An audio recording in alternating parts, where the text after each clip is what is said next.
Alright, so hello and welcome to the continued coverage of the walkthrough series. And in this episode, we're looking at 9618 variant 41 of October, November 2023 rather.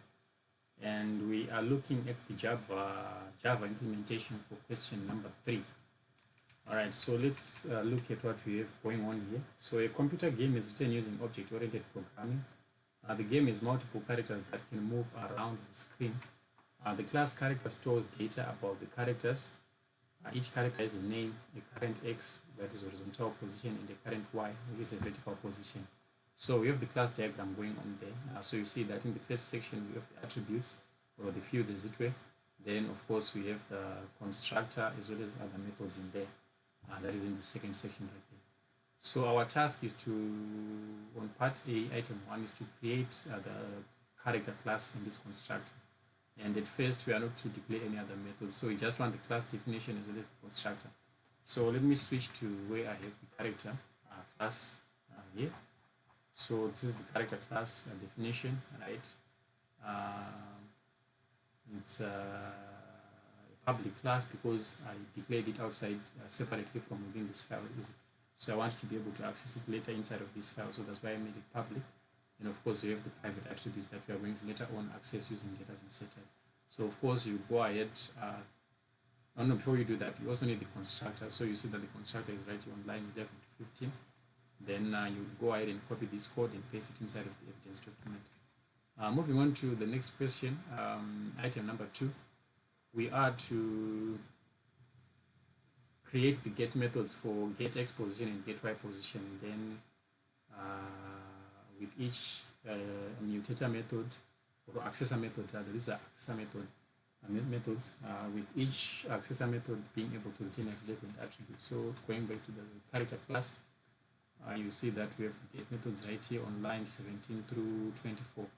That's where we have the get X and get Y position attributes. Next up, we have question A, item 3, and we need the set methods, set X position and set Y position. Then each take a value as a parameter and add these to the correct X or Y position. If the new value exceeds 10,000, it is limited to 10,000. If the new value is below 0, it is limited to 0. So both of these functions should be able to perform this verification to ensure that our value that we have passed is between 0 and 10,000 inclusive. So let's actually go back to the character class and look at that implementation going on. So you see that we have set X position, right, and we are taking an argument called change, and essentially we want to add it to the change variable, rather add the change value to the X position variable, is it? But before we do that, we want to check to see if X, rather if change is greater than, sorry, after adding the change to the X position, we want to check to see if the new X position is less than 10,000, right? Rather, if it is greater than 10,000. So if it is going to exceed 10,000, we're just going to set the maximum position to 10,000. Then if it is going to take the X position to less than 0, we are just going to set it to 0 right there. So we'll do the same thing again for the set Y position, right? We're making sure that Y position doesn't exceed 10,000 or go below 0, right? So that's what they want us to do in this particular set methods.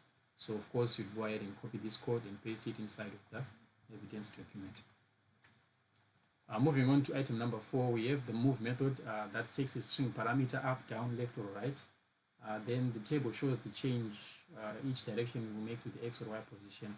Use the appropriate method to change the position value. So for up, we are going to add 10.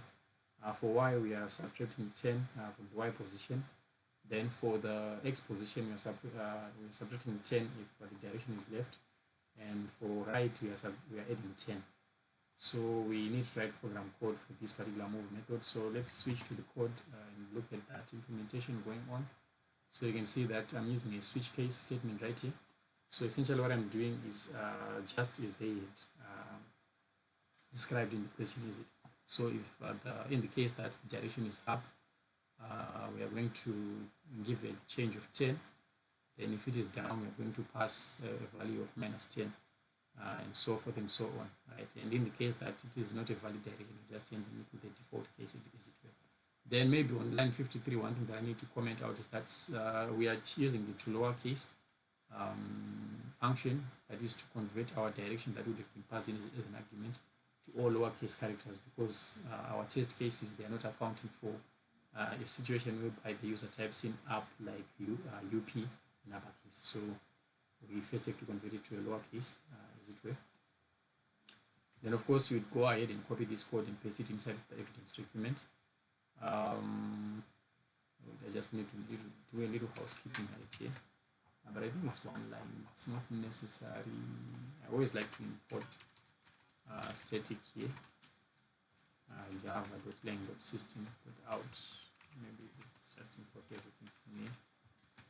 Okay, so moving on to the next question, B. Write program code to declare a new instance of character with the identifier jack. The starting position is 50. That is, the starting X position rather is 50, and the starting Y position is 50.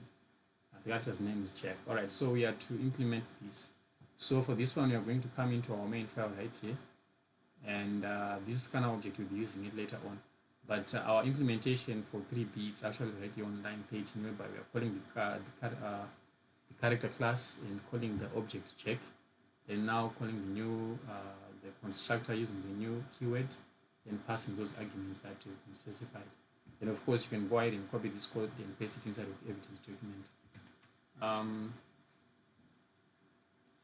Then moving on to part C, the class, we are not to do anything else, right? Yes. So the class bike character inherits from the class character. So essentially, it's going to have its own constructor as well as its own move method, right? That's going to override the superclass method, and the constructor is going to have a name, an X position, and the Y position as parameters.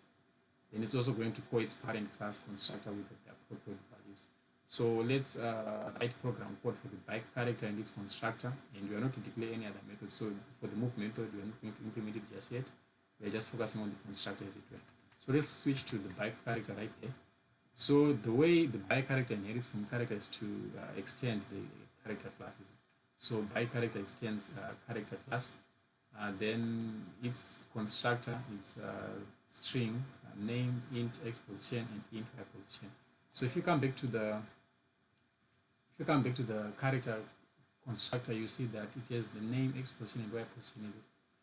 Then this one is more or less the same, but we were told that it should call the super class or the parent class constructor with the appropriate values. So this is where we have the super keyword. So this super means that we are calling the super class constructor right here inside of bike character. Then having done this, we would have satisfied the requirement for this part of the question, which is C item 1. Then we need to write program code for the move method. So the move method, coming back to the, rather we want to go to the bike character class right there. So you see that it's overriding the move method inside of the super class, which is this one, because you already have a move method right here, but we're just going to override it and put our own custom implementation. So the only difference this time around is that we have the values that we are passing. In the super class, we were passing values of 10 and minus 10, but in this bike class, we actually have to pass 20 and minus 20 for the respective variables, or to the respective set methods rather, as it were. But otherwise, it's more or less the same thing. Let me just go ahead and make a static import for this system.out. So let's import static Java. So it's actually suggesting for me to finish. Suggesting to finish the standards. Let's do that. All right. So having done that, you can see that these are the requirements. It's more or less the same thing, but the 20s are the only difference. So of course, you can go ahead and copy this code and paste it inside of the evidence document. Then moving on with the question, we get to part E. We need to write program code to take as input which of the two characters the user would like to move. Take as input the direction the user would like the character to move. Then call the appropriate constructor, the appropriate method, not constructor, to move the character, then output the character's new X and Y position in an appropriate format. Like for instance, color's new position is X, Y, blah, blah, blah. All right, so we go back to the main class because that's where we are going to be doing that. So we also have to create a bike character called color, and we pass those arguments 150 and for the X and 50 for the Y. Then for the user interaction, we tell the user that we have two characters available, then enter character name, so the user has to type in the character name, and essentially we are using the scanner object, right? Then we are going to trim any trailing spaces, and we're also going to convert the name to lowercase in the event that the user tries to type in, or the user has typed in something that is uppercase. Then we can tell the user, inform the user of the available positions, so they are going to type their direction. And of course, we do the same thing, trim for any trailing white spaces as well as convert to lowercase. Then it says here that we should call the appropriate method to move the character output the character's new X and Y position, right? So coming back to the solution, we need to validate and move the selected character. So we have a boolean that we are going to call valid input. So we are currently setting it to true. So we are going to switch case here in the event we are testing the case of the character name. So we need to decide if the case, in the case that the name is Jack, we are going to call the move class, move the move function on the Jack object, and essentially we are just going to output the movement that we would have done and the as well as the so this is the name of the character, right? And this is going to be the X movement, and this is going to be the Y movement. So the percentage S, what it means when you are print, we call this one F printing in Java, right? Format printing. So the percentage S is going to take this string from get name and plug it into this position right here. Then the percentage D is for integers, so it's going to take get position and plug it in where we have percentage D right there, and it's also going to do the same thing for get Y position. It's going to plug in a value there. Then we are simply going to move to the new to a new line so that there's space in our output as it were. So this is how it works, right? Then we simply break out of that case. Then in the case that it is color, we do the same thing again. We move in the specified direction. Then we output the new and updated position as it were. Simply making of F printing or format printing in Java, right? Notice that we are not using print line, but we're using printf, is it? So yeah. Then of course, in the event that a user decides to type in an invalid character, we simply are going to output invalid what? Invalid character name. Then we set valid input to false because we didn't have valid input as it were.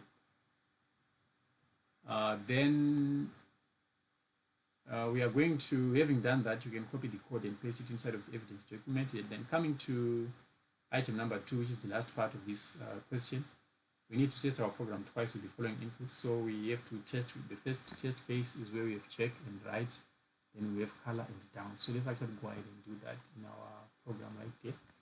Rather pull up the terminal, make sure that I'm not on the terminal tab here, I'm on the problems tab. Alright, so what I want to do is I want to call the Java. Then my file is actually right here, November 23,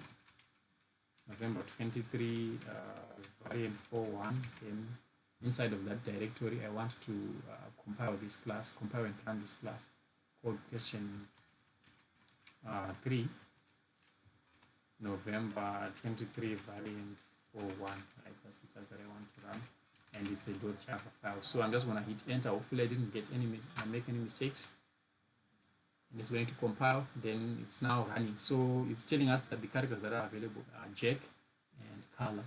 And if you remember, if we come here, you see that we should test with check and write. So let's go ahead and test with check and hit enter. So they are available directions.